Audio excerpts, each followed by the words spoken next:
I am so excited to announce that I have released the first official tarot diagnosis spread book.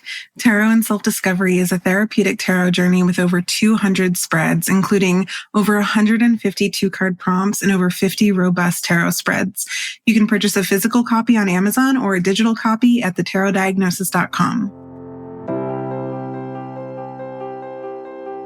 You're listening to The Tarot Diagnosis. I'm your host, Shannon. I'm a licensed psychotherapist, and I also happen to have a love for tarot. Each episode, I invite you to reflect with me as I work to demystify the tarot and the human experience, all while exploring tarot's connection to mental and emotional health.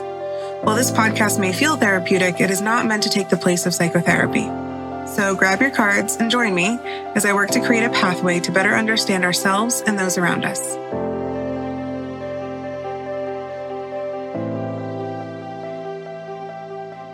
We are stepping into this episode today with death as our anchor card. So when I was first introduced to tarot as a teenager, I remember my aunt giving me my very first tarot reading, and I had kept my fingers crossed under the table that she wouldn't pull the death card because like so many people who are new to tarot, I had been conditioned to fear this card and believe it was a literal like foretelling of someone's inevitable demise. To my relief during that particular reading, at the time, the death card did not show up. But it's funny how nowadays I feel so much relief when I see this card. And sometimes I'm hoping that card even comes up for a reading. So, for folks who still fear the archetype of death, I really want to encourage you to view it maybe as like controlled chaos, a personal reckoning, a personal permission, so to speak, to fuck shit up and start over. Change is definitely terrifying, but it's really incredible what comes after that change, because death really represents the transformations that we typically seek. And we can't grow much when we're comfortable in the same place doing the same things. It's oddly fitting to be ending this year with the death card because there was a lot that happened this past year that felt transformative from both a personal and professional perspective. In April of this year, after a decades-long health battle and lack of appropriate care from medical professionals, I had finally found a provider who took my situation seriously, and I ended up needing a complete hysterectomy. So that was personally an incredibly transformative experience that allowed me to really finally live my life in ways that I hadn't been able to for a really long time, and honestly, like really at all. Then, of course, if you've been listening to the podcast for a while, you know that I had started the podcast originally with a colleague who this summer decided to no longer continue with the project. And, that took place a few weeks after my surgery. So I was in this like massive death vortex for several months while I really tried to cope with all of these significant physical changes and then all of these podcast and project changes.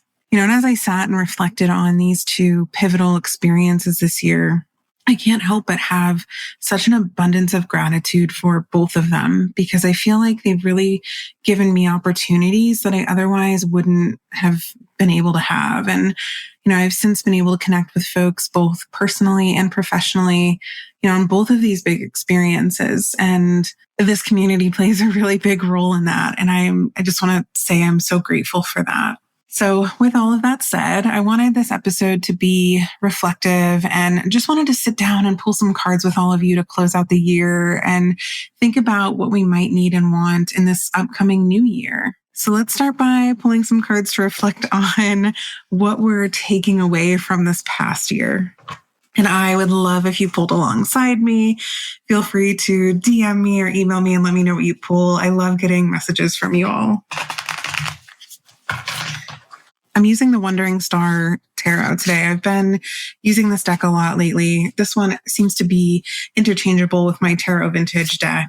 And I just love how pretty it is. And the art style is just so fun and whimsical. So sometimes when I'm not feeling Tarot Vintage, I'll reach for this deck. All right, so I think I'm just going to pull a couple cards. We'll see what comes out. Okay, so we have the World. Interesting. Kind of makes sense, though. The Eight of Cups. It's actually funny. And then one more. And the King of Pentacles. Okay. So just looking at all three of these cards together does feel like I'm looking at a snapshot of the last year for the podcast. So the World feels so right, especially with my former co-host and I parting ways and that relationship having completed its cycle. And the Eight of Cups, I feel, could go two ways. It could represent my former co-host leaving to explore a different path, or it could represent me exploring new terrain going solo. So I think for the sake of this personal reflection, I prefer that latter interpretation because it seems to hold space for what we worked on together. And, that missing cup in that imagery, in the traditional imagery, in the Wandering Star, we have an octopus here holding all 8 cups. So it feels complete, but in my brain automatically goes to traditional imagery. So in traditional imagery with the Rider-Waite deck, we see kind of a missing spot for that cup. So that could be representing what I'm now off exploring and searching for on my own.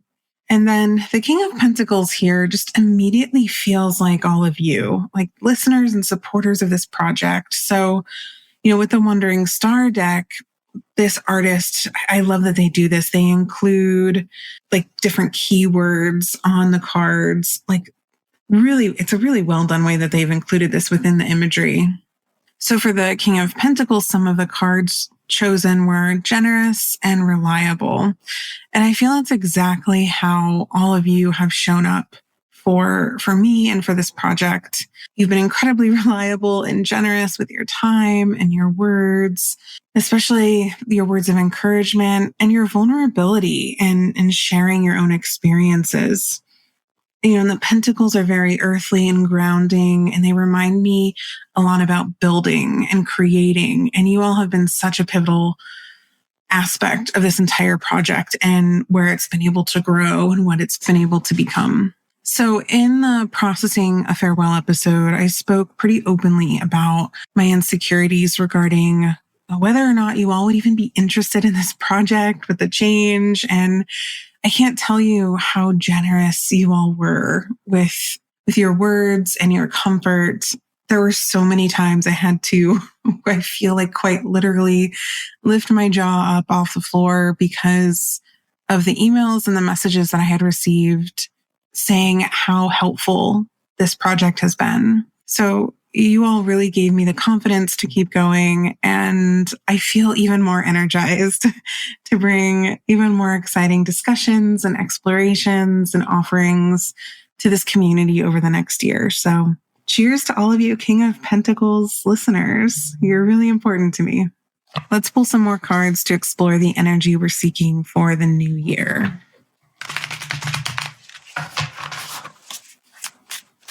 I think I'm going to pull 3 again. So I'll have 3 for the reflection and 3 for what we're seeking. So we have Wheel of Fortune. Fascinating. Interesting seeing this underneath the World from the previous pull. Okay, so Wheel of Fortune, 2 of Swords, and 3 of Cups. Okay. The Wheel of Fortune has been coming up so much lately. So traditionally, it signifies our various life cycles, change, and those ups and downs that we can predict are inevitably going to happen. This particular card almost feels like a nudge from the Death card to embrace those inevitable changes that come our way and work towards figuring out ways that we can accept that natural ebb and flow of life. Lately, I've been reflecting on how I want to view the Wheel of Fortune. I feel like it's a card that really kind of like gets lost or at least loses some of its depth for me. And lately I keep landing on this idea of radical acceptance. because the idea behind this archetype really truly is rooted in this dialectical concept of working towards accepting the good things and the bad things that are going to happen to us. And the only thing that we have control over is how we respond to these events. With that said, the Two of Swords here symbolizes a decision-making process or a period of being perhaps at a crossroads. If we directly link this to the Wheel of Fortune, this could indicate, the time we spend working towards radical acceptance. And to keep on that theme of dialectical behavior therapy, we could look at each sword representing our logical mind and our emotional mind, and then us in the center having to figure out how to channel our wise mind, which is often what allows us to exist in that space of radical acceptance. Then we have the Three of Cups. Typically, the Three of Cups represents joy and connections with others. In the context of New Year energy and in relation to both the Wheel of Fortune and the Two of Swords, this card suggests we look about relationships, either with other people or different parts of ourselves, that we really need to spend time nurturing this year. What needs to be prioritized and what maybe also needs to be released. I really like that the Three of Cups showed up because I haven't pulled in a while. And I think I want to spend some more time specifically here with this card. I like that it's the last card that came out. And you all are really just kind of like here along for the ride as I tell the story of these cards as energy for the new year. So bear with me. So if we go back to the Wheel of Fortune, this card could be a reminder that all relationships run their course, whether it's 5 months or 5 decades. And then considering the Wheel of Fortune's cyclical nature, relationships also follow a similar trajectory. There are highs and lows, ups and downs.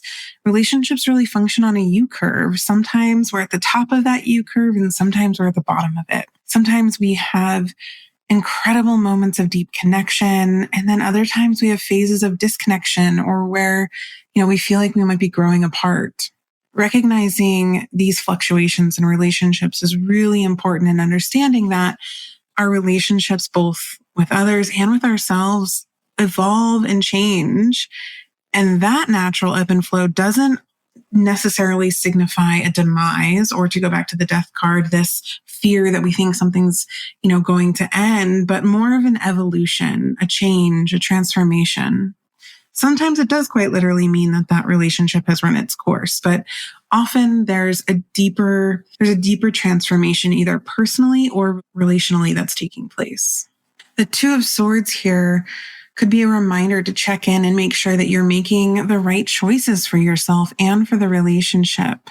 I think it's also a reminder that sometimes, we have to make decisions that might not completely benefit the relationship, but are really what's best for our own well-being, or vice versa. In relationships, it's actually very rarely equal. Sometimes we have to decide if we're going to be the one, taking the trash out and doing all the dishes because our partner has this massive project they're working on. And, even though those might usually be their household chores, we've decided that we're going to take those on in the interim. It might cut back on our leisure time, so it doesn't really benefit us, but it does benefit the relationship. And of course, I'm talking about very minor things here, so please keep that in mind. But if we bring all of this back to our anchor card, the Death card, it seems to be asking us, what sort of personal, relational, or even environmental transformations are we seeking this new year? What ups and downs are we capable of managing? What ups and downs can we expect? Can we prepare for? What decisions need to be made? And what relationships ultimately need to be prioritized in order for us to embody or truly experience this transformation that we're seeking? Personally and professionally, these cards feel really profound. I said earlier, I've made some incredible connections over the last few months, and these cards are a great reminder to continue fostering those relationships, but also to remember that sometimes those connections will be focal points and sometimes they'll be in the background, but they also play a vital role in my life and in my well-being.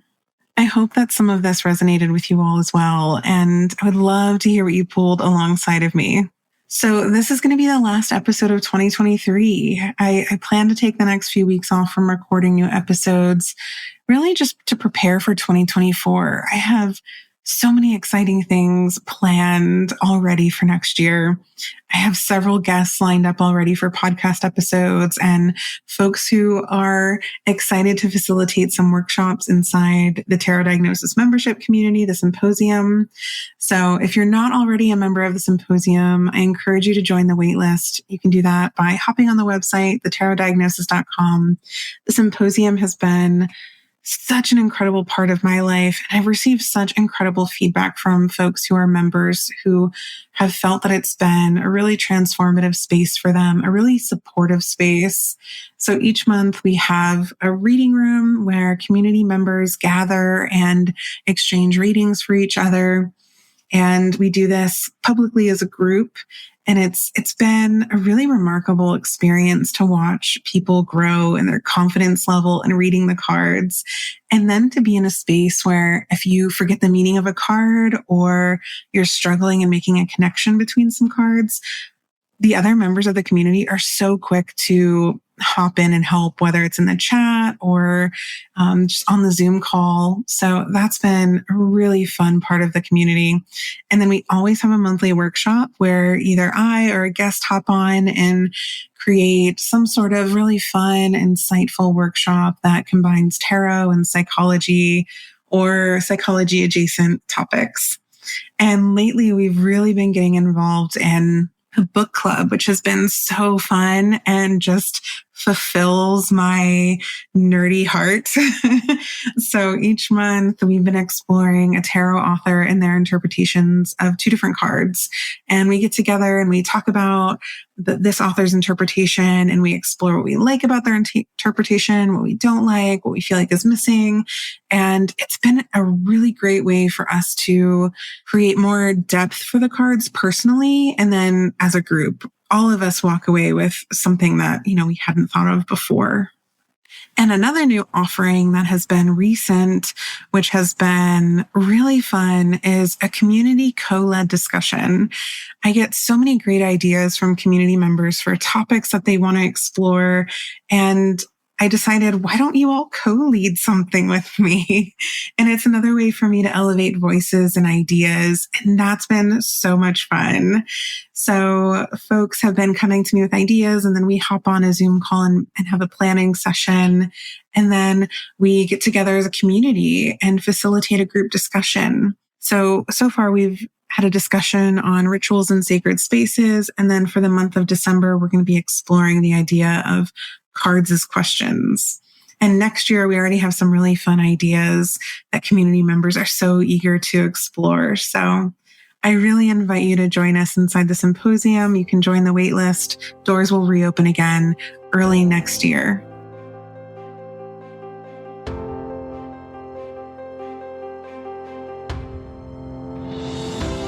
Thank you so much for listening to The Tarot Diagnosis. You can follow us on Instagram and TikTok under the handle @TheTarotDiagnosis and join us while we pull daily cards and explore tarot and mental health in between podcast episodes. You can also subscribe to our podcast to make sure that you never miss an episode.